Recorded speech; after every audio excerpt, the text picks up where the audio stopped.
In this screencast, we will discuss the concept of cascade control, how it's implemented, and discuss the block diagram for cascade control.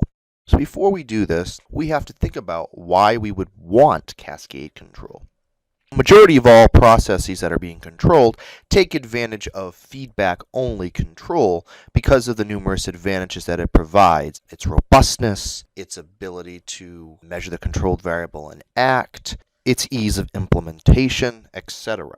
However, there are a few major drawbacks to feedback control which makes it impractical for particular types of purposes. The first is the fact that perfect control cannot occur. This may or may not be of huge concern, but it does work out more conveniently if you can develop a process where, for a particular disturbance, it can handle the disturbance such that the controlled variable is not changed.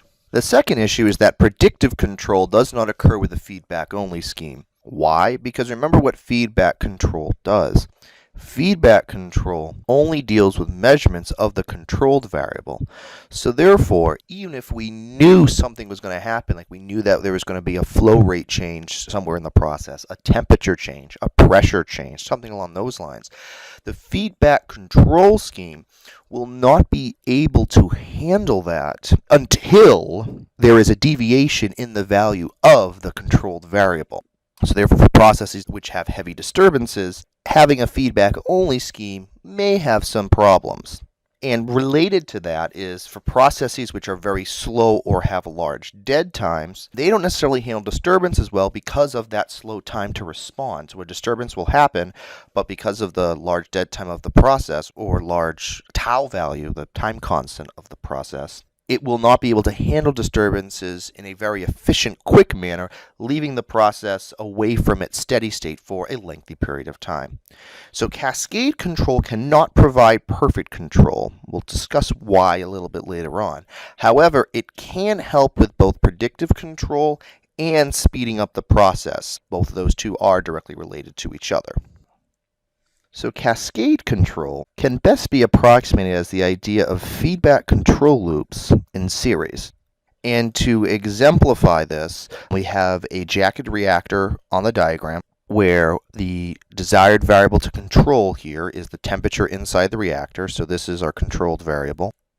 And the reason why you want to control temperature in a reactor would be that it can be useful to prevent runaway reactions. It can also be a nice way to, based on doing a mass balance on the system, know what your products are going to be, so therefore to get your system at its desired output. You have to set a particular temperature because temperature dictates reaction rate. So in this control scheme, the manipulated variable is going to be the flow rate of coolant to the system.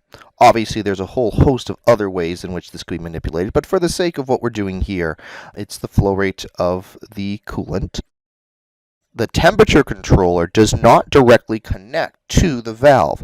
There is a second layer here where the temperature controller sends its signal to a flow controller. And then the flow controller is also taking information from the flow rate of the coolant. So what it's measuring here is the coolant flow rate, and the flow controller is taking that information in addition to the information from the temperature controller in order to adjust the valve. So the temperature controller is represented as the primary controller.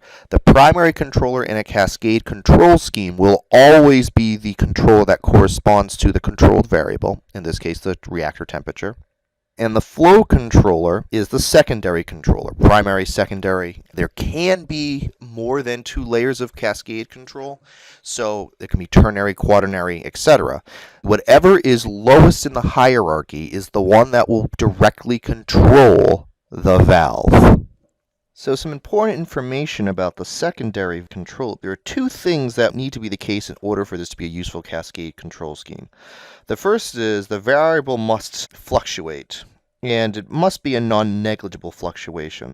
Why? Because if the variable doesn't fluctuate, then the extra information being provided to the process is not useful. Additionally, if the fluctuations are relatively small in scale, and small is in the eye of the beholder, then again, it really isn't going to help improve this process. The second part is, remember that the whole idea of cascade control, if we look at the disadvantages of feedback control, is to speed up the process response. So therefore, the secondary control loop must have a faster response than the primary loop. A rule of thumb here is about 3 times faster, where this 3 times can come from doing some time analysis of the tau value, the time constant. If it's a little less than 3 times, what the issue is the fact that you now have this counterbalancing between, yes, you're quickening your response, but you've now also introduced new equipment, which can have fluctuations or which can break. So therefore, in terms of what is the net gain to the controllers overall, it may not be as much as you think.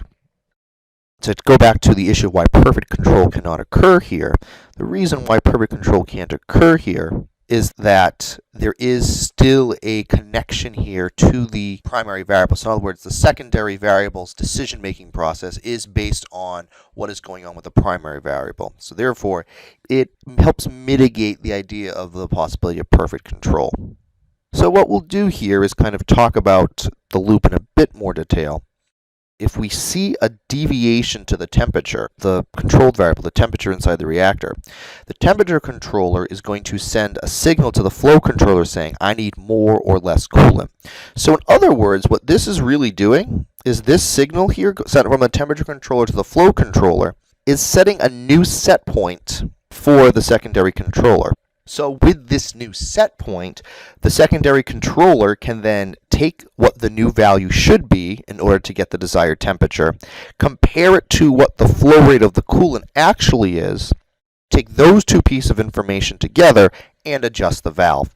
Additionally, what this can also do is handle adjustments in the flow transmitter, the flow of the coolant, and make those adjustments even if the temperature has not changed. Again, this is why the response is quicker than it would have been originally if we just had a pure feedback scheme where the temperature controller was directly connected to the valve.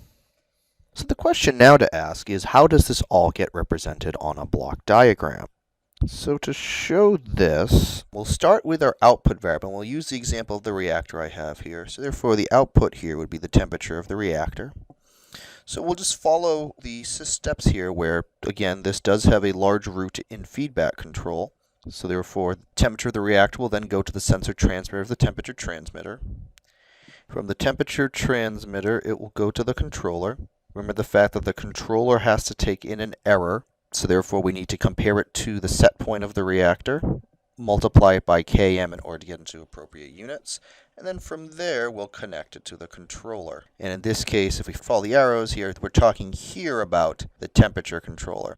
If we follow the arrows further, the temperature controller then sends its information to the flow controller, and we note the fact that the flow controller takes in 2 signals. So we are going to put a summing point here because we know we're going to need this. So from the flow controller, we then send the signal to the valve. And then from the valve, we then have our process, which is the reactor. So for our case here, what comes out of the valve is the flow rate of the coolant. So because that comes as the flow rate of the coolant, we'll draw our cascade part here. This would represent the flow transmitter. And we have completed our loops. Therefore, this shows how cascade control represents a nested feedback loop. Because of this nestedness, what this also means is that the secondary loop impacts the primary loop. And this is most notable with respect to tuning, where in order to properly tune this control scheme, we also have to take into account the secondary control loop. Generally, when tuning, you tune from the inside out. So therefore, in this case, we would tune by starting with the secondary loop, then the primary loop. So for the sake of what we're talking about here, this would be the flow loop first, then the temperature loop. The stability of the process can be greatly influenced by how the secondary flow loop has been tuned. So in this screencast, we discussed the ideas of cascade control, provided an example, and showed how it's implemented, and also discussed the control loop setup for a sample cascade system.